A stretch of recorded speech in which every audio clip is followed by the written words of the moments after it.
Grand Rising. It's so wonderful to see you all here. It's just I'm grateful, but I want to introduce someone else special to me, Nurse Stacy. She's going to talk about a very beautiful subject that we all can gain information from: the metabolic health blueprint. Know your numbers. So this is going to give us some walking papers for us to know what to do after the show. We got to know our numbers. That's important. But I would like at this time to introduce Nurse Stacy. Grand Rising, Grand Rising. I'm excited to talk about this topic today because it is near and dear to my heart. Because I'm always watching my numbers, I'm always watching my husband's numbers, and I'm always wanting to know what's going on in my body continuously. And so I said, well, let me go ahead and share some of the information that people need to know about their numbers. And numbers, when I say different tests, blood tests that you would take to be able to know what's going on the inside of your body. So I'm going to go ahead and share my screen. Can anybody see my screen? Yes. Okay, let me hide the floating controls. So welcome again to our show. Okay, so now I got to figure out what's going on and why it won't move forward. Mm-hmm. I had that problem before.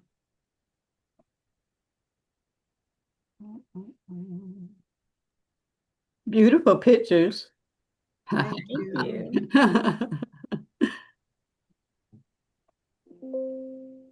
Okay. It has a mind of its own. So the metabolic health blueprint, know your numbers. And I specifically wanted to tailor this for women over 40, but any age needs to know their numbers because the metabolic blueprint is very, very important. So today we're going to talk about something that most women over 40 have, but very few understand, and that's our blood work. Yes. These numbers are not random, and they're not just something that you talk to your doctor about. They are messages from your body. And the goal today is not fear. So I don't want to try to elicit any fear into anybody about knowing your numbers, but the goal is clarity, just so we have clarity around what our numbers are. Because when you understand your numbers, you can definitely take your power back. Yes. So after menopause, our bodies change. And I know there's going to be some people that listen to this that are not in menopause, but there are a lot of people that I say in their high 50s or early 30s early 60s that are in menopause. Yes. So after menopause, our bodies change. They go through a metamorphosis. They do. And fat distribution changes, cholesterol changes, insulin sensitivity changes. But this is the truth. You're not broken. So because you have changes in your body, it doesn't mean that your body is broken. It just means that you are evolving, right? And so we're going to give some information about how these work and, what's the implication about these different blood work. So let's talk about electrolytes. And electrolytes and why they matter. Because electrolytes, they control your heart rhythm, blood pressure, nerve function, muscle contraction, and fluid balance. I have a difficult time with the fluid balance when it comes to my electrolytes. So to understand what we're talking about today, we're going to begin with this is the foundation of the blood work. Electrolytes are electrically charged minerals in our bodies. Just think of it as that, electrically charged minerals. They regulate, like I said, all of these things: heart rhythm, blood pressure, nerve communication, muscle contraction, and fluid balance. But most people only think about electrolytes when it comes to drinking sports drinks. So we want to shift that focus to a different way of thinking about the electrolytes. Electrolytes are not just about hydration. They are about survival. Mm. Now, if your electrolytes are out of balance, your heart rhythm can change. Go ahead, Deetra. Okay, I just wanted to insert this because electrolytes has played a big part of my life for the last 3 days. I've been on a fast for Uh-huh. 3 days, Uh-huh. and I did drink electrolyte water, and Mm-hmm. so that's important because the things you're listing here, Mm-hmm. those things are important to my body right now. So thank you for sharing. But I have been taking it. Yeah, absolutely. Because if you're on a fast, if you don't, most people when they go on a fast, it depends on the type of fast they go on. Sometimes they really want to be monitored closely because they want to make sure that these things don't go wickety whack in your body. Right. So it is good, like if you're going on an extensive fast, to definitely put some electrolytes in your body to keep everything moving along. Yeah. Because if electrolytes are out of balance, your heart rhythm can change, your blood Yeah. pressure can fluctuate, your muscles can cramp, Yes. and your energy can drop. Yes. That's We don't true. need our energy dropping because our electrolytes are shifting around. But for women over 50, especially those on high blood pressure medication, electrolyte balance becomes even more important. Definitely more important. So these are not extra numbers, they are foundational numbers. Okay. Potassium. Now, this is the really one we really want to focus on. The normal level for potassium is between 3.5 and 5. And then it'll lead to low. What happens if it gets low? It get low because of diuretics or GI loss. And then if it's high, you can have kidney issues, and medications can play a part of that. But the direct effect is on heart rhythm when you're talking about potassium. Mm. And so if it's too low, you can experience stuff like weakness, fatigue, irregular heartbeat. And if it's too high, it can become dangerously high, especially if the kidney function is impaired. And this was what my husband was going through because he has chronic kidney disease. If his potassium goes too high, the electrolytes, his heart can really get, into trouble because Okay. his kidneys are already impaired. And if the potassium levels go high, it would mess him up a lot quicker than it would someone who didn't have any kidney problems. So potassium levels are influenced by kidney health. Yes. And then it's influenced by blood pressure medications. Some people that be on blood pressure medications, there are some called a potassium pump regulator, calcium channel blockers, beta blockers that control the heart rate. There's all different kind of blood pressure medications, but blood pressure medications can definitely influence the potassium levels. And then dehydration. Yeah, you want to keep that water balance going. You want to drink the appropriate amount of water that you're supposed to drink and stay hydrated. And then certain heart medications. I don't know specifically what heart medications that do that, but certain heart medications that are different from blood pressure medications can also affect the potassium levels. So your heart depends on potassium to beat correctly. Yes. Imagine that. If your potassium is not right, your heart ain't gonna beat right. So it's not just a number, it's electricity or electrical stability. That's where we have to look at that. Electrical stability. So then we got magnesium here. Ooh. Magnesium is one of the most underappreciated minerals in medicine. We need magnesium in our bodies. So we have the normal range of 1.7 to 2.2. And it supports insulin sensitivity. It also supports muscle relaxation. It supports the nerve function. And it also has been known to help with sleep quality. Yes. And nerve signaling. I don't know why I can't say that word right. Signaling. I think I have to say it fast. So it can help with all of this. But if you have low magnesium levels, it's common after you turn 50 years old to have that. And low magnesium is common, like I said, after 50, but worsens with insulin resistance.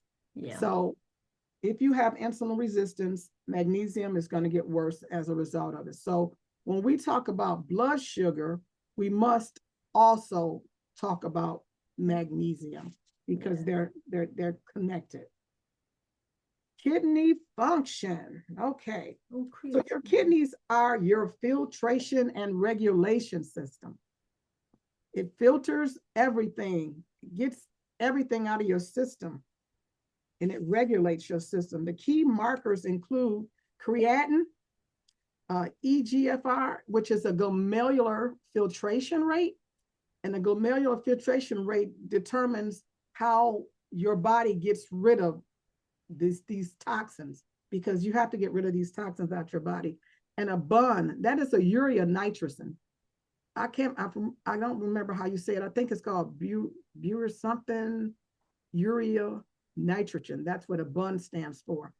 And ideally, you want that number to be above 90. Anytime the number goes below 90, you want to monitor that closely, because below 60 indicates a kidney disease range. And so anything below 60, they will say, and especially if it stays below 60 for more than 4 months, I think it's 3 or 4 months, that they will consider it acute kidney disease. And so your kidneys, they regulate potassium, they regulate the sodium, they regulate fluid balance and your blood pressure. Them kidneys is very, very important. And so high blood pressure and high blood sugar damage kidneys slowly over time. So when you know your kidney numbers, you are protecting long-term vitality. And I know this is something that my husband wish he would have known a long time ago when he was diagnosed with diabetes a long time ago. He wished he would have known or watched his numbers to make sure that he stayed above the numbers to keep him from going into acute renal failure. So let's move on. So liver function, that's very important as well. They're all very important. So they measure what is called an ALT or AST or ALT, alkaline phosphatase, and elevations of your liver function can indicate fatty liver. So fatty liver is strongly linked to insulin resistance. It seems like insulin resistance is linked to a whole lot of different things. And that's one thing I really want to key in on in this presentation, insulin resistance. So fatty liver is strongly linked to that. It's also strongly linked to elevated triglycerides and visceral fat. Yeah, because the visceral fat is the fat that surrounds your liver. So you can have a normal weight and still have fatty liver. Yeah. They call it skinny fat. Yes, I know that term well.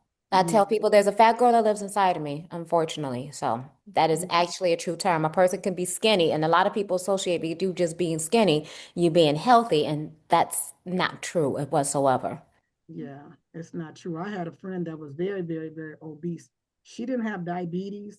She didn't have any of these things going on. But one thing people don't realize is that even if you are not diagnosed with diabetes, or even if you're not diagnosed with high blood pressure and different things like that, you still can have what they call metabolic syndrome.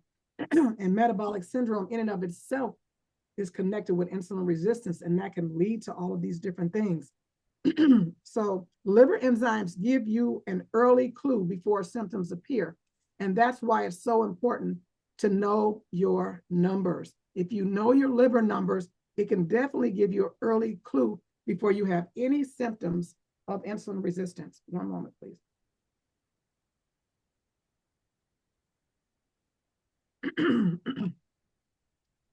So let's move along. Inflammation. Have anybody heard about the CRP test? A CRP test is called a what is it called? Creatinine. How do you say that? Creatinine. I forgot what it. Do me a favor, Deetra, look up CRP and see what it stands for. Okay. But inflammation, it's the test that you take to try to figure out if you have a chronic disease called inflammation. And inflammation is a silent driver of chronic disease. And a lot of people don't know that inflammation is so connected to so many different things. It's a marker, this CRP, of systemic inflammation. And if your CRP level 1 is below 1, well, if it's below 1, it's optimal. If it's between 1 and 3, it's moderate risk. And then if it's above 3, you're at high risk, meaning you have a lot of inflammation in your body, and we got to figure out how to get rid of it. And so chronic inflammation in and of itself contributes to a lot of things.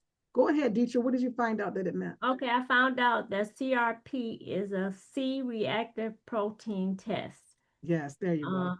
It is a blood test measuring inflammation levels, with higher levels indicating potential infection. Okay, great. My screen went. Yeah, but it's CRP is that C-reactive protein. C-reactive protein, and it indicates potential infection, chronic disease, or tissue damage. Yes. So inflammation, we want to make sure we don't have inflammation in our bodies. So, because it can contribute to heart disease. Right. Definitely. It can contribute to stroke, diabetes, and also cognitive decline.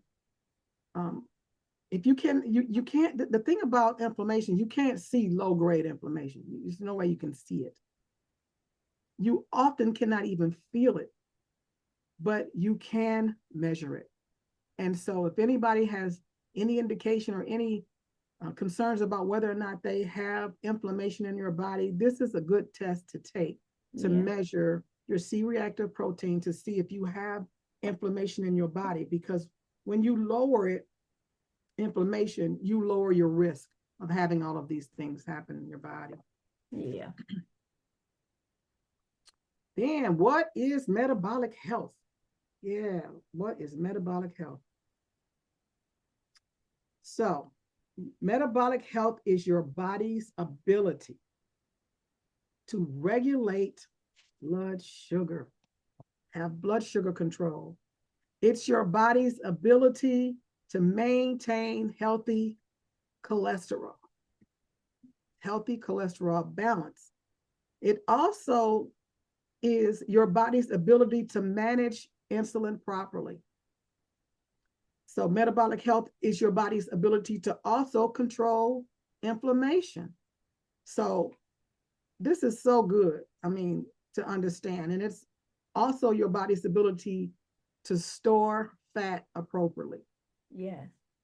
Because you want to know where the fat going. You don't want the fat to go around your organs. You don't want the fat to go in your organs. You want to make sure the fat goes where it's supposed to go. And it's not just about weight. Like I said earlier, you can be thin and metabolically unhealthy. You can be healthier and heavier. You can be heavier, but metabolically improving.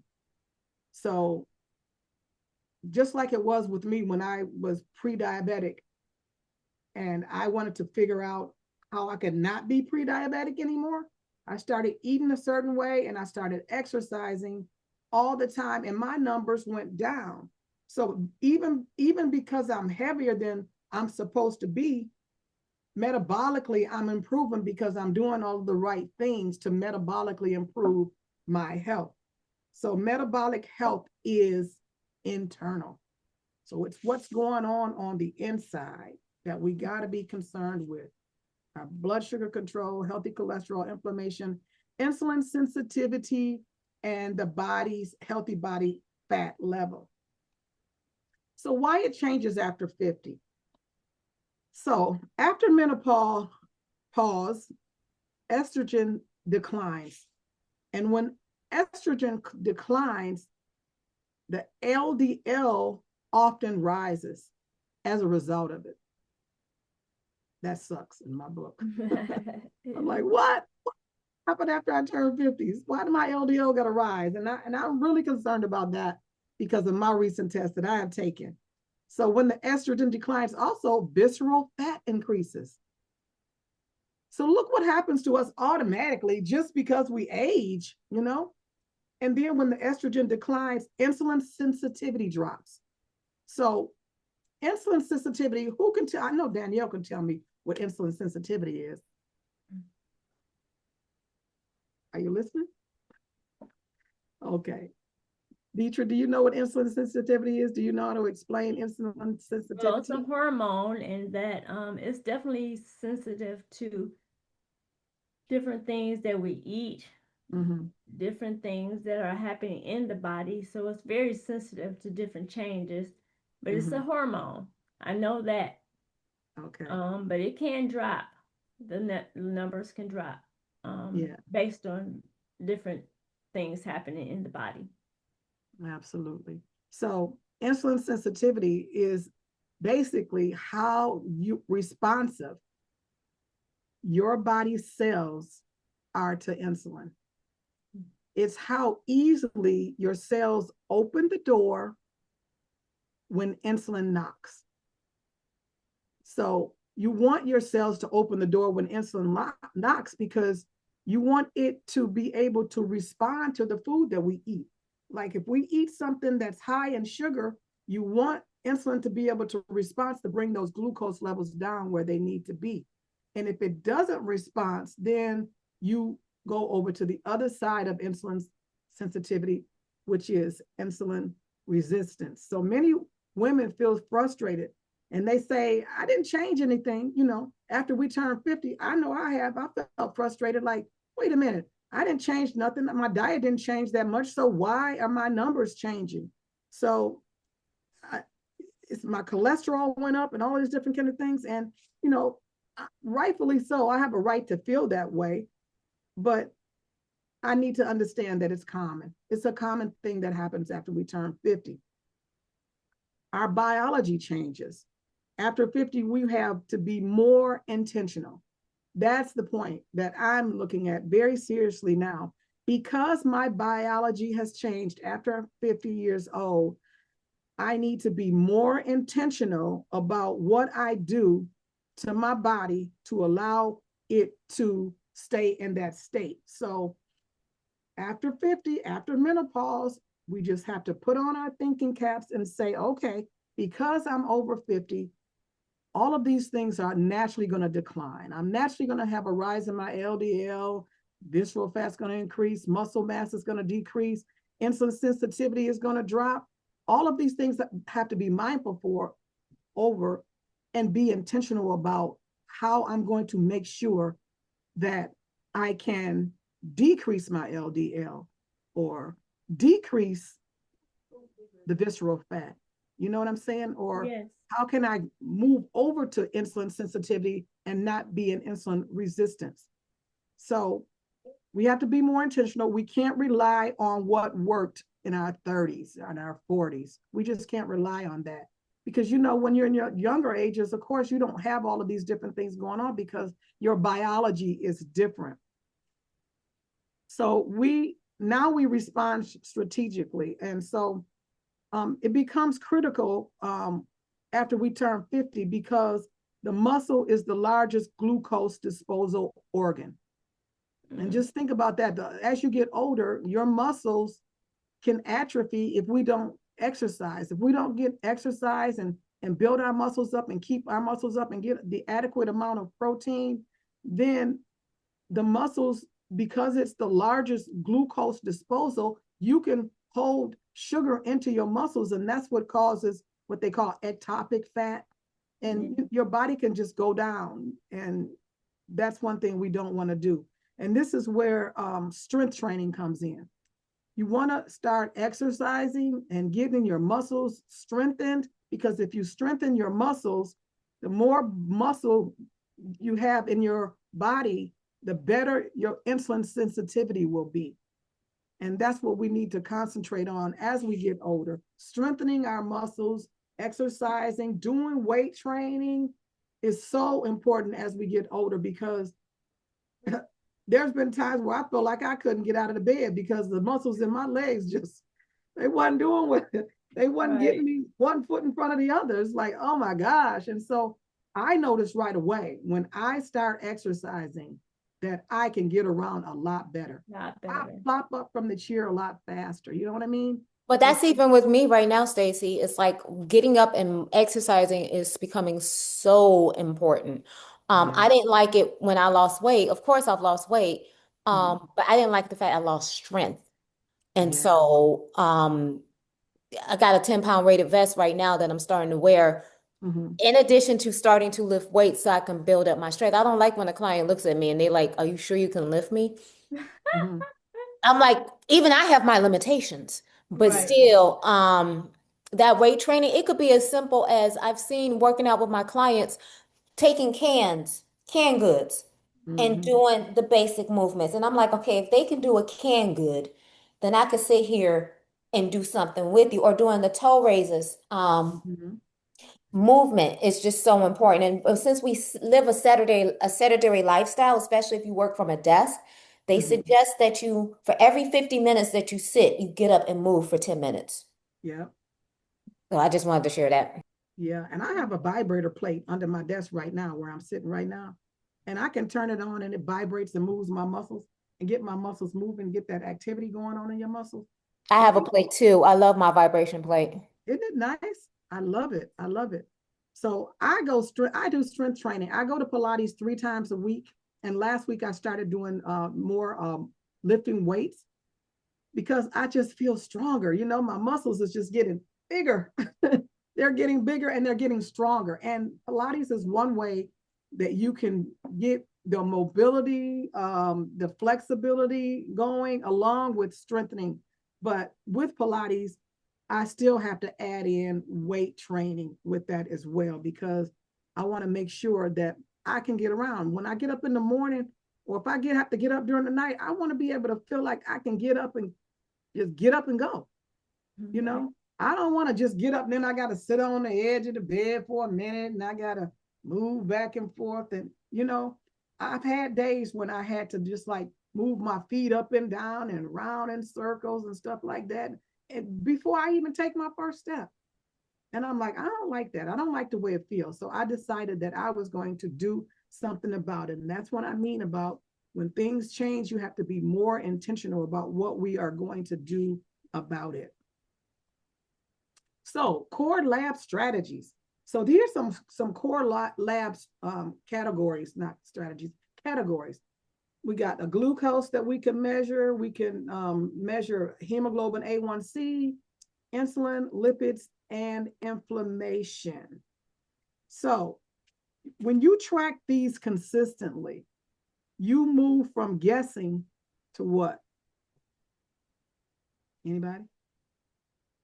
When you track these consistently, you move from guessing to what? And knowing.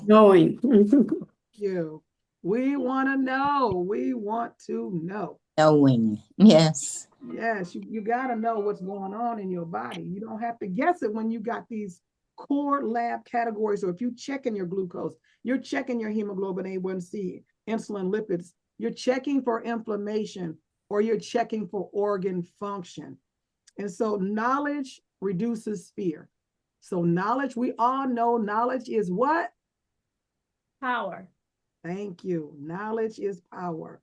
So fasting glucose, the optimal numbers on the fasting glucose is between 75 and 90. And for people with prediabetes, it's usually hangs around between 100 and 125. And then when you have diabetes, it's going to hang around 126 and more. So the high may signal insulin resistance. And so that is one indication. That's why I tell some people, if they don't have a continuous glucose monitor and they are concerned about their glucose levels, if they can just look at what food does to their body and see their numbers, they can know whether or not they're leaning more toward insulin resistance and, not being insulin sensitive. And since you want to be insulin sensitive all the time. Okay, go ahead, Deetra. I didn't see your hand. Oh no, I'm just on the topic of fasting glucose. I'm going through a fast now, and I tested my glucose level, and it was extreme. It was good and low. So fasting does help lower your glucose level. So it does. Just and so that's you a know. good thing you are monitoring it, because you don't want it to get too low. Right. A continuous glucose monitor. I have one on, and when mine get low, it's a you know how you can make different sound tones for your phone? Yeah. So, if your daughter calls, your son calls you, you got that certain ring. I know that's my son calling. Right. Well, I know my blood sugar is low when the baby starts crying. It's a sound that's like really, really obnoxious baby cry. And I'm like, oh my God, it's like really deep. I'm going to see if I can show you guys what it is. Let me see. Do we got a little bit of time? You got to hear this. Oh my goodness. That sounds neat though. I mean, it is neat. It's like, let me see.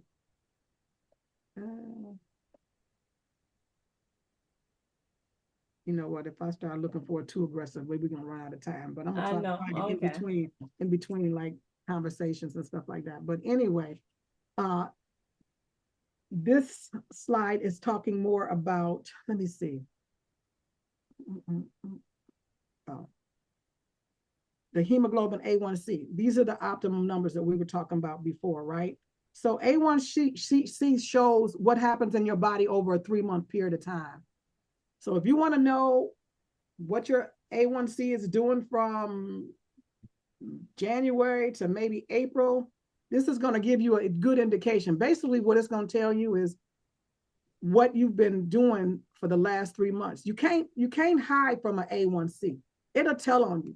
If you've been eating bad, your A1C will tell on you, definitely tell on you. If you start eating good, the numbers get better and it moves toward the insulin sensitivity part. And so even at a 5.7, it's labeled prediabetes, which means metabolic stress has started.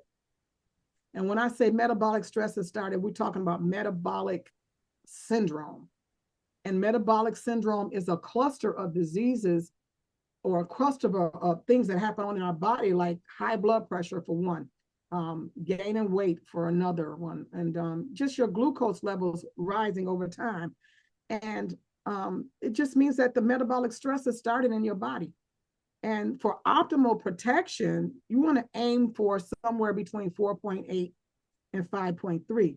This is your long-term exposure number. This is the number that you want to see in a long term. Fasting insulin. Now, this is the one that doctors are not going to just do this for you. So this is an early warning sign. It's an early warning marker. So to be optimal is between 2 and 6. When you really want to get concerned about it is when you're above 8. And when you're really showing that you have insulin resistance is when you're 10 plus. So insulin can be elevated for years. This is really important. It can be elevated for years before glucose even starts to rise. And that's important because if you know what your insulin levels are way before your glucose levels start to rise, you're way ahead of the game. So high insulin, it drives fat storage. And that's what people that have to take insulin, it really stores fat because it is a fat storing hormone. It raises triglycerides and it also increases inflammation when your insulin levels are high. So if you want to detect it early, the only thing you can do is ask your doctor for it. No, it's not the only thing you can do. It's one of the things you can do. If you want to know early, before you get into the stage where you're going to get into diabetes, ask your doctor for it. And if the doctor won't do it, have it done yourself. There are many, many, many labs out there that will be more than happy to take your money and draw your blood and Right, tell you right. what your numbers are. That's if you're interested in knowing. Go ahead, Sister Deetra. Okay, I was just looking at your screen that you're showing right now, Mm-hmm. and it says optimal 2 to 6, and then it went concern above 8. So it seems interesting. I think I would think That optimal means optimal good. means this is where you want your numbers to be, between 2 and 6 Okay, for fasting insulin. For fasting insulin. okay. So above 8 is a concern, of course, Mm-hmm. and resistance.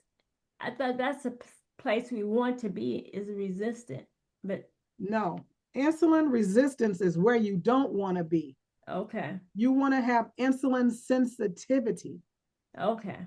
because That's insulin different. sensitivity allows the door to open and the insulin to do what it's supposed to do. If it's resistant, then it's not working right. Okay, okay. Mhm. Now that Just makes think of sense. resistance. It's not working right. You're fighting against it. It's resisting against it. Sensitivity means, oh, yeah, yeah, I got you. Okay. Thank Danielle? you. Thank you so much. Okay. So I just want to say I got diagnosed with being diabetic at 38. I'm 44 now. Mm-hmm. The difference between I've learned so much in the last couple of years from the science, from the medical standpoint, Mm-hmm. and then also the holistic standpoint as well. Now, I know I'm going to say this and you're going to give me the side eye, but right now, I'm not managing properly the way I'm supposed to. Number one, I just got new health insurance through the job and Mm-hmm. have a whole new network. Number Mm-hmm. two, about 2 years ago, I had to make a decision. Do I want to make just enough to be covered by the state, or do I want to make money to actually take care of my bills at hand? Yeah. Because I am one of those people that I was at the pressure point. I could be under the poverty line and get stuff covered by the state, or I can choose to actually make money and figure everything out. And that's what I've been doing. It's, Mm-hmm. I got bills to pay. I got things to do. That's called a And rock and a hard place. Yeah, you got to do what you got to I do. got, but also because I was able, because one thing I've noticed about being right here, because this is a temporary situation for me, I know that this is reversible and I know the work by which I need to do to get done. You know, when I look at certain foods and I know what I'm about to do, one thing's for sure is like if you're going to eat something that's going to be high carbs, it's going to turn into sugar. They say get up and after you get that meal, get up and go walk, go work Mm-hmm. out for 30 minutes because Yeah. working out will drop your glucose levels and will help those cells start to do what they need to do. The problem with too many people, they eat and they sit, they eat and they Yeah. sleep. Right. And Mm-hmm. then it's like you don't get nothing moving, and that's where everything starts to go wanky. I know, thanks to my herbal mental, Mama Raven, she raved Mm-hmm. about dandelion, raved Mm-hmm. about dandelion. Dandelion will help clean your liver, it will help cleanse your blood. And I Mm-hmm. recently just saw a video of a guy explaining A1C. Nobody sat down to explain what A1C. When you get your A1C, and let's say you get an A1C of 7, that says that 7%, there's 7% sugar that's attached to your blood cells. If it's Mm-hmm. 10, it's percentage wise. And I was like, wait a minute, that makes sense. That makes so much sense now. Now I have a better understanding as to how to watch and gauge my A1C. Mm-hmm. And they said that once the sugar, now from a science standpoint, they said that once the sugar attaches to your blood cell, there's no way to get that sugar off that blood cell until it goes through its 3-month cleansing cycle. Mm-hmm. However, my herbal people be like, get yourself some dandelion and reduce those sugar cravings. Mm-hmm. And dandelion cleanses the blood. The whole part of the dandelion is edible and usable from the root, the stems, the leaves, and the Mm-hmm. flower. And Mm-hmm. Mama Raven she drank dandelion coffee every day Mm-hmm. and never had an issue with, never had an issue with her blood sugar, her glucose. Mm-hmm. So I just wanted to share it's good to have the medical science to try and understand it and then tie it in with the herbal because that's the one thing that the medical don't do. And I Mm-hmm. love getting my numbers. I'm looking for a new PCP. I'm looking for new everything because I'm in Oh, a new great. network now. And Mm-hmm. Stacey, I'm gonna talk to you Mm-hmm. because that's something else. When you switch health insurance, you're like, I gotta start all over. How do you interview a doctor? How do you even find a doctor? Like, I Mhm, just don't want to call up and be like, give me somebody, because my mhm, doctor is my team. I need somebody to have a relationship with, you know, while we get all this stuff together. So mhm, I'm in a different situation now because I'm ready to get my numbers, and mhm. then start the protocols that I need to do to get myself back together. Yeah. That's Just wanted to amazing. share that with you. Yeah, thanks for sharing that. That is amazing. Because knowing and doing something about it is powerful. Very powerful. Powerful. Go ahead, Queen. Yeah, actually, I have two things. I wanted to know, um, um, Sister Deidre, when you do the blood test, do you do blood tests for any of these type of things? I go a little bit deep, well, not deeper, but I go through I test conditions in regards to the lungs, the heart. So it can give you a glimpse into things you need to check. I won't give you numbers like that. You can, Okay, okay. yeah, it won't be numbers. It just Mhm. tell you areas where the blood is having an issue. And the Yeah. other thing, thanks, Deidre, is Danielle, thanks for saying that because I'm in a new um health insurance, and that is important to ask, to interview them based on how you like your life to run, and if they're going to be, if they're a doctor that does not believe in holistic, then that's not who I would want. So Mhm. that's a good thing. And to have to come up with some how to interview. I should ask Chat, how do I interview my health um team? Mhm, Yeah, because one of the things, and also just sidebar, like for me, I am way more comfortable with Black female medical practitioners, because when I look back in my life, when I grew up, all I had was Black medical female practitioners, Black pediatrician, Black dentist, female dentist. So I'm not comfortable. I'm just not comfortable with certain, like white male. I'm not comfortable with white males. I'm not comfortable. So I need to make sure I have a team that, that looks like me and that understands me, because that's what I grew up with. That's what I'm comfortable with. Yeah, yeah. uh, Go ahead, Dr. Kafira. Kapara. Unmute yourself. Okay, can you hear me now? Yes. Yes. Yes. Okay. All right. Well, what I wanted to share is that I have an excellent um, doctor, Dr. Margaret Betts, and she is holistic. Awesome. Her team is awesome. She writes down everything. She is so invested. It isn't like a rush through. And I really appreciate her. We were on the same platform, and she shared that when she was in medical school, they told her, put your hand down, Margaret. We are in the business of treating, not curing. Yeah, that's And crazy. she knew which direction she needed to go in. So I highly recommend her because she doesn't just deal with the physical aspect. It's like, so what's going on with you?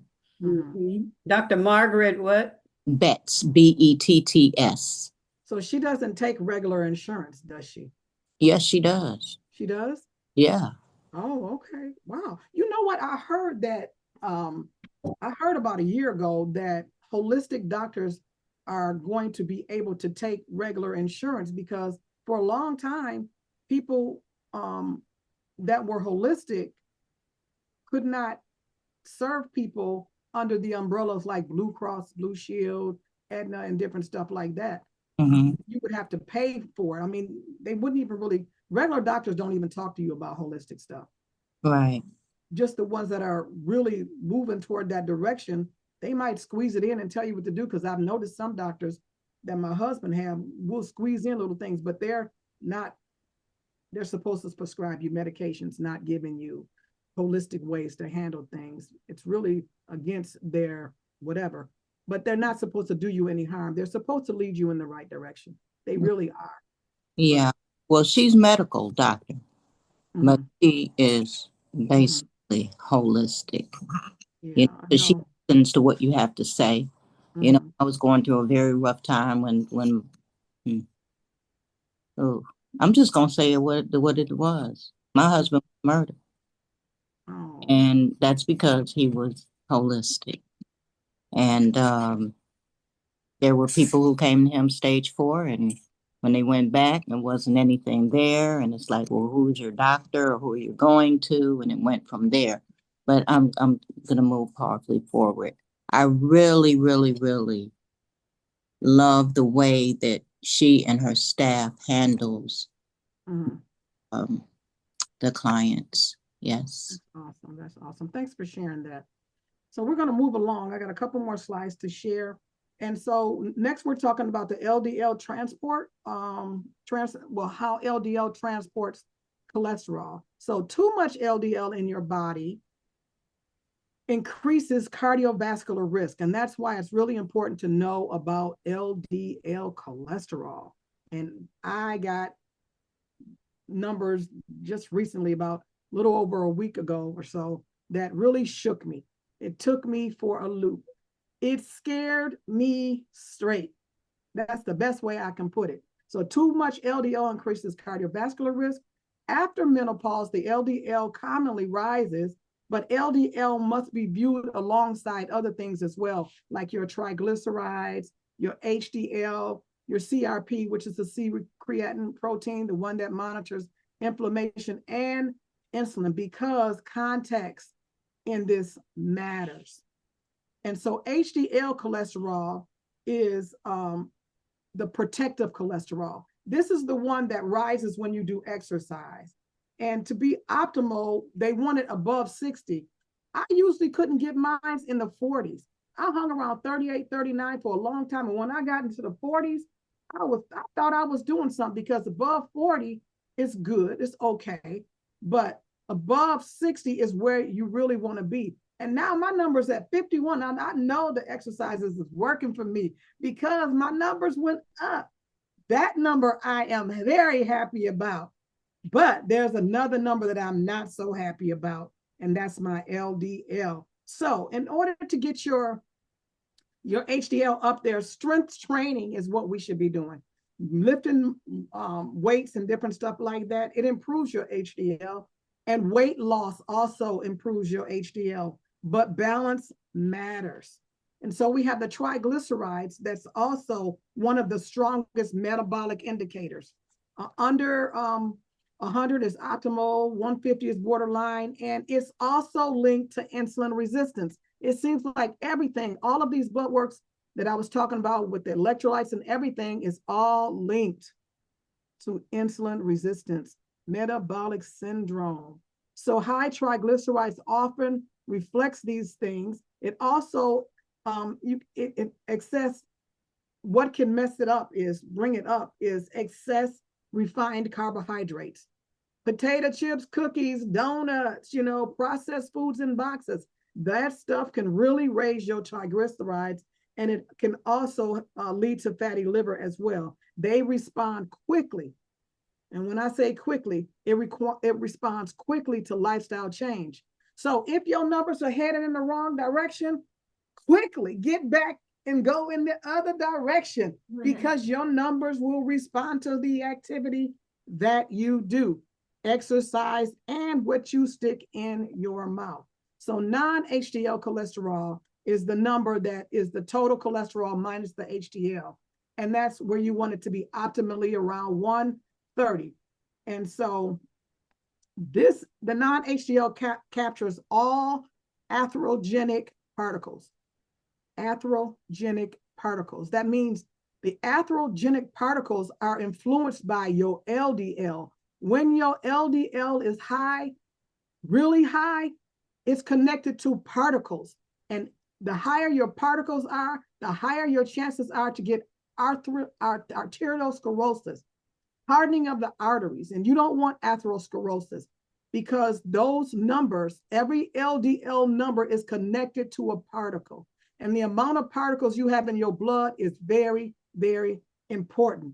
And many experts believe it predicts a risk of better well, the non-HDL captures the atherogenic particles, but many experts believe it predicts risk better than LDL alone. And it gives you a broader cardiovascular picture is what it does. And another thing is your waist circumference. If your waist is out there, you typically want to get your waist under 35 if you can, because if it's above 35, it's going to indicate that you have excessive visceral fat in your waist. And so it's stronger than BMI. Well, you want your BMI to be after 50. It's stronger when your BMI is after 50 or after 50 years old is what I'm trying to say. The waist circumference, how do you say that? Waist circumference. Circumference. But the waist measurement is simple, but it's powerful. That's something that you really, really want to know. And so testing frequency. Now, this is when I say know your numbers, this is the title of the whole show. Know your numbers. Know what's going on in your body. Normal labs, usually we get them done once a year. We go for our annual physical once a year, and they check all of your electrolytes, which is your comprehensive metabolic panel. Inside that comprehensive metabolic panel, they're going to check the glucose is going to be in there. If the glucose is high, then they're going to check your hemoglobin A1C. If your hemoglobin A1C, they might check an insulin, but I doubt it very seriously unless you really ask for it. They just ain't going to do it. And so when these numbers are high, when you get those numbers, you want to question those numbers. If you can look at your labs and see them, and you see something that's high or low, do a deep dive, go into a rabbit hole and find out, why is my ALT high, or why is my CRP high? Why is my LDL so high? Now, I got these numbers. I went myself because back in August, my LDL was coming down after I started eating a certain way. I was eating whole food, plant-based, and my numbers dropped about 60 points. Then I decided to do some other changes because, I said, no, well, I wasn't losing weight the way I wanted to, so I wanted to try something new. I tried something new, and it made my cholesterol levels jump up 50 points. And this was back in August. I saw the decline, and I was so happy about it. I'm like, my numbers is going down. I'm doing something right? And I'm like, woo, woo.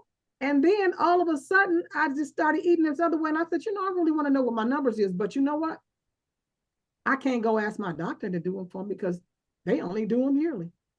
And so I have to wait until my appointment come up to get it done. So I said, I'll do you one better. I'm going to get it done myself. I found a lab that will take your blood and will run your numbers. And I went and had my numbers ran because I wanted to see what I did over the last 3 or 4 months, if it affected my cholesterol, because I was so happy when it went down. And I want to see if it's working, to see if it's where it still is, if it went down some more, or if it was raised. And when I tell you my numbers was raised, I was like livid, mad, scared straight. My numbers went from like one, let me see, what was my numbers? I got the numbers here. And when I tell you I highlighted them all, I highlighted them. So my normal cholesterol, these are numbers that I was checking like when I was back in 2016. My normal cholesterol was 192 in 2016. Ooh. And then all the way up to today, my number went to 220. From 192 to 220 in 2025, August of 2025. Mm-hmm. And so I was happy about that 220 because my numbers were going down because the highest was like 247. So when I went from 247 to 220, I thought I was really doing something. I know I was really doing something. I knew what I was doing was working. And so when I checked it again from the August number and it went up 50 points, I got scared. Yeah. And then I went and I got this test done because there's a lipid profile you can do and there's a lipid panel. I did the profile, and the profile shows you how many LDL particles are attached to each LDL. And the number that you want to stay below is 1,000. My number was 2,363. And when I tell you that number scared me straight, I was like, wow, because the doctor used to always tell you, you need to get on cholesterol lowering medication because your particles in your blood is going to be high and it's going to cause cardiovascular risk and or stroke. So we need to get you on something to lower your cholesterol. But I did not want to get onto anything. I wanted to do it by diet and exercise. And I proved that it does work by diet and exercise. However, I had to be proactive and make sure that I constantly knew what my numbers were. And so now I'm at the point where now I have to do what I did before because that's what worked for me. Everybody's body is different. That's why I'm saying if you know your numbers and you know what it takes to get your numbers to go in the right direction for where you need it to be in a good direction, then you're being proactive about what you need to do. And so that's what I've done. I've started being proactive and I started going back in the same direction, exercising, lifting weights, and being more plant-based because that's what works for me. So you want to make sure that you check if you're interested about in doing this, you want to make sure you change or check every 3 to 4 months. So your 90-day blueprint is know your baseline. And then once you know your baseline, you want to set 1 to 2 targets. Okay. And then implement, action, retest, and adjust. That's how we're going to make sure that we get our numbers where we need to have them because we want to be able to implement these changes, put the actions in place, and retest. Even if it means you got to come out of your pocket, if you can, come out of your pocket and retest if your doctor refuses to. Now, I never knew that you can pay for that out of pocket. Oh, yeah, I paid $179 for 2 separate tests. And when I say it was worth every dime, it was worth every dime because now I am in action and now I can do something about what it is that I know. So if you haven't had your labs drawn in a while, schedule a full lab test to have it done. And when you do that, ask your doctor for a fasting insulin. If it's been a year, just ask for the fasting insulin because the fasting insulin is going to give you an indication of what's going on in your body earlier than a glucose will. And then track your waist measurements. Know what your waistline is and try to get your waistline below 35. Commit to strength training. We all over 50, we got to do this strength training. We got to keep our muscles strong. And we keep our muscles strong, it's going to help us with all of this, insulin resistance and all of this kind of stuff. And then retest in 3 to 6 months. Get your baseline, know where you are, know your numbers, know what you have to do to get your numbers to go in the right direction, and then retest in 3 to 6 months, regardless of whether your doctor does that for you or not. So. Great. Yeah, let me move this up. Great show and great presentation, Stacy. Thank you. So yeah, anybody have any last questions? We got 1 minute or any comments about what they plan to do. The call to action. What do we plan to do? Where do you stand? Has anybody had their blood work drawn in the last year, last 6 months? How are we going to move forward with that? Like I said, I'm looking for new everything. So I just haven't had a chance to put, being sick in Vegas and coming home with the flu and everything like that. I have not had a chance to do my research to find new people. I might reach out to Dr. Kafira and check out her team of people. So yeah, that's where I'm at. I just need new people that accept my health insurance. That's the part that's like, ugh. You gotta, if you're in certain network, you gotta be in a certain network. So yeah. But you have a plan, and that's awesome. You have a plan. Go ahead, Lakeisha.